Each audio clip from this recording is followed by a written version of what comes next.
This poem was for Jeffrey Nicholson, my mentor who passed away in between these Kasasa shoots. This is called Legend. That's what he was. Did you ever wonder what would not have happened if you had never lived, had never been born? If the ambulance driver rushing your mother to the hospital had fallen asleep at the wheel, who would we blame for making the world poorer without you? Perhaps the makers of his cough medicine who leaned too hard on the drowsy formula, causing him to lean likewise on the pedal. Or maybe it was the shift manager who scheduled him to drive his ambulance and his vehicle beyond their breaking point. Or maybe they deserve a round of applause, because all you contributed to the world was premature abortion to the happiness of those around you. Is your mere presence an eviction notice for other people's peace of mind? And how many people in this world will die with a healthy tan because you put the sunshine in their lives? The slightest act can change the course of the world forever. What if Dr. King's father had found his mother attractive but held his tongue like a vice grip on the throat of history? What if Catherine told Joe Jackson that children just weren't in the future, and subsequently neither was Thriller? What if Hitler got accepted into art school? Would the canvas of world politics be a beautiful landscape world missing its mushroom clouds? And if the natives had burned Christopher Columbus's boats, what would be the face of the average American?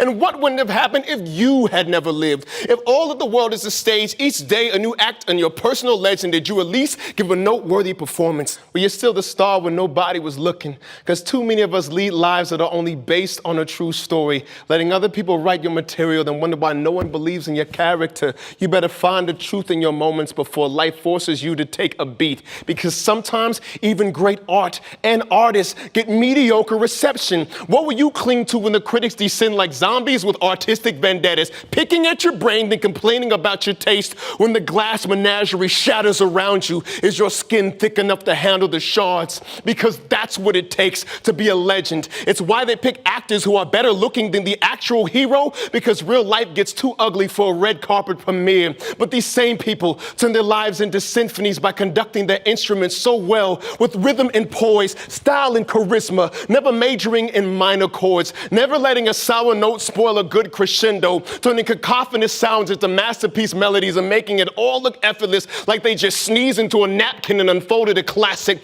There are legends among us in the making. People who were born into maternity wards that will one day be made into museums. People whose light shines so bright it can leave sunburn on Kofi Annan and Nina Simone's shadows. People who have mastered the English language but don't know the meaning of the word impossible. It doesn't compute. So their courage reprograms our software, glitching the matrix, making doors where there were none before. Oceans part like Bible pages in their footsteps, so we followed them out of our bondage, out of our minds, because they were crazy enough not to believe in the triangular trade of self-doubt, procrastination, and regret. Where we saw driftwood from the good ship Amistad, they instead saw a surfboard and were just nuts enough to hang 10 into the promised land.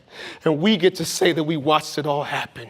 And they get to say that we can make it happen ourselves. And the poets sit oceanside and tell the children of your triumph that will search their own footprints on the paths to be legends.